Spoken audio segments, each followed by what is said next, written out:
अब नेक्स्ट देखिए बेटा, हम कर रहे थे एग और बिफोर। दोनों का मीनिंग क्या होता है? पहले। लेकिन दोनों में क्या डिफरेंस है? जो बिफोर वर्ड है वो शॉर्ट टाइम के लिए यूज़ किया जाता है। जैसे I have done this work before 2 days, I have seen this movie before 2 days। तो शॉर्ट टाइम के लिए हम वर्ड यूज़ करते हैं बिफोर। लेकिन वही काम अगर हमने बहुत लंबे समय पहले किया हो, जैसे I have seen Taj Mahal 2 years एगो, ठीक है, तो लंबा टाइम पीरियड होगा तो बेटा फिर हम किसकी बात करेंगे? एगो वर्ड को हम लेंगे। सिर्फ यही डिफरेंस है दोनों में बेटा। उसके बाद है अबव और ओवर। अबव और ओवर दोनों का मीनिंग क्या होता है बेटा? ऊपर। दोनों का मीनिंग क्या होता है? ऊपर। हायर देन, एक सरफेस से दूसरी सरफेस में कि जब हम हायर लेवल की बात करते हैं तो वो होता है अबव और ओवर। लेकिन डिफरेंस क्या है देखो, जब हम बड़ी सरफेस की बात करें, यानी हमसे कोई ऊंचे चीज़ है और वो बहुत ऊंचे है, तो हम बात करेंगे ओवर की। किसकी बात करेंगे? ओवर की। देखो कैसे, द एरोप्लेन हॉवर्ड, हॉवर्ड होता है मंडराना, अबव या ओवर अस, लेकिन यहाँ पर आएगा ओवर अस। ओवर मतलब हमारे सिर के ऊपर या हमारे ऊपर मंडरा रहा है। अब इसमें छोटा लेवल देखो कैसे है, देयर वर फ्लैग्स, अभी तो इसमें ओवर ही आएगा। There were flags over the school building, कि हमारी स्कूल बिल्डिंग के ऊपर क्या थे? फ्लैग्स थे, ठीक है। और अगर मैं बात कहूँ, देखो इसमें भी एग्जाम्पल नहीं, अगर मैं ये बात कहूँ there is kite above my head, मेरे सिर से ऊपर क्या है? पतंग है। तो उसका जो लेवल होगा बेटा वो बहुत ज़्यादा नहीं होगा।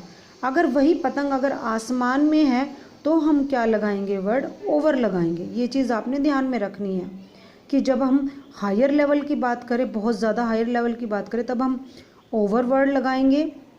जब हम थोड़े छोटे लेवल की बात करेंगे तो हम क्या वर्ड लगाएंगे? अबव, ठीक है। अब देखो इन्होंने जो ओवर वर्ड है उसके और दूसरे भी क्या यूज़ किए दिए हैं बेटा।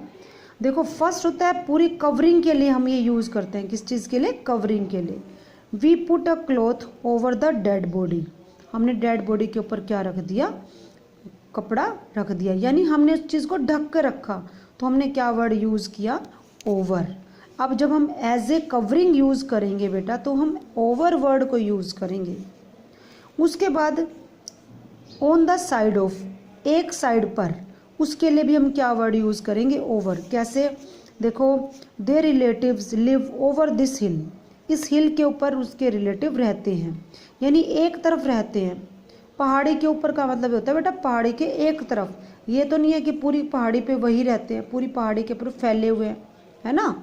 तो इसीलिए एक तरफ रहते हैं, तो हमने कौन सा वर्ड यूज़ किया? ओवर। अब है अक्रॉस। अक्रॉस होता है के पार। There is bridge over the railway line, तो रेलवे लाइन के पार क्या है? एक ब्रिज है, ठीक है। तो ये क्या हो जाएगा? Over word. ये ओवर और अबव में डिफरेंस था। अब उसके बाद है बेटा ऑफ। जो ये वाला ऑफ है बेटा, ऑफ आपने हिंदी में किया होगा का, के और की। जो ऑफ आपने का, के की किया वो वही ऑफ है बेटा, ठीक है। उसको ऐसे ही समझना है, जैसे he was standing in the middle of the ground, कि वो ग्राउंड के मिडल में खड़ा था, ठीक है। ग्राउंड के, तो के वर्ड आ गया, तो क्या हमने यूज़ किया? Of. A friend of his help the old lady cross the road, कि उसके एक मित्र ने लेडी को रोड को क्रॉस करने में हेल्प की। उसके मित्र ने हेल्प की ना, इसीलिए। वन ऑफ देम, उनमें से एक, ब्रोक द मिरर, मिरर को तोड़ दिया। वन ऑफ देम, उनमें से एक ने, ठीक है। काके की का यूज़ आया तो हमने क्या लगाया? ऑफ। अब जो ओ डबल एफ होता है, ऑफ होता है बेटा, ये किसी चीज़ का किसी चीज़ से अलग होना या किसी चीज़ को ख़त्म कर देना, ठीक है। इसको हम एग्जाम्पल से कैसे क्लियर करेंगे? जैसे he is of duty in the evening, कि आज उसकी इवनिंग की ड्यूटी ख़त्म है या उसका ड्यूटी से ऑफ है, यानी ख़त्म है वो।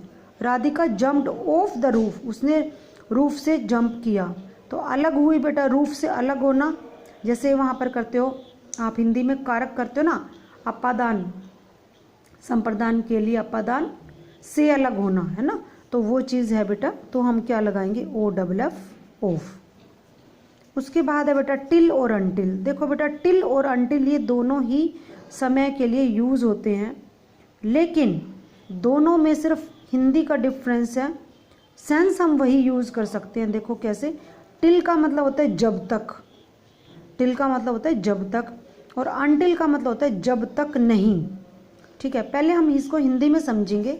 जैसे मैं कहूँ कि मेरा इंतज़ार करना जब तक मैं आऊँ, यानी जब तक मैं आऊँ तब तक वहीं रहना, मेरा इंतज़ार करना। और इसी को हम ऐसे भी लिख सकते हैं कि जब तक मैं ना आऊँ तब तक मेरा इंतज़ार करना। बस उसमें नोट वर्ड लगा हुआ है अनटिल में, टिल में वर्ड नोट नहीं लगा हुआ। दोनों की सेंस ऐसे ही है। हमने इसको कैसे यूज़ करना, देखो आपके बुक में जैसे लिखा हुआ है, until is more commonly found at the beginning of the sentence. ये बिगनिंग में पाया जाता है। It also stresses the duration of time, time के ड्यूरेशन के लिए यूज़ किया जाता है। Involve more than does till which is used more with reference to, ये पॉइंट ऑफ टाइम के लिए यूज़ किया जाता है। देखो कैसे, let us stay here till 8 o'clock, कि आओ हम यहाँ पर 8 o'clock तक रुके। ठीक है, we shall have to stay here until he has finished working, जब तक वो काम ख़त्म नहीं कर लेता हम यहाँ पर रुकेंगे, या हम यहाँ पर वेट करनी पड़ेगी। तो बेटा ये जो है अनटिल में नोट आएगा, टिल में नोट नहीं आएगा। अनटिल ड्यूरेशन के लिए यूज़ होगा, ये पर्टिकुलर टाइम के लिए यूज़ होगा, ये आपने देखना है। और इसमें कोई डाउट हो तो बताना बेटा। ये मैंने आपको पिक इसकी सेंड कर चुकी हूँ मैं, ये आपने एक बार फिर रीड करके देखनी है। इसमें एक्सरसाइज यही है बेटा, लेकिन आपको सेंटेंस पीछे से पूरे चैप्टर में से कहीं से भी आ सकते हैं, इसलिए वो ये चैप्टर आपको पूरा करना बड़े अच्छे से। Thank you.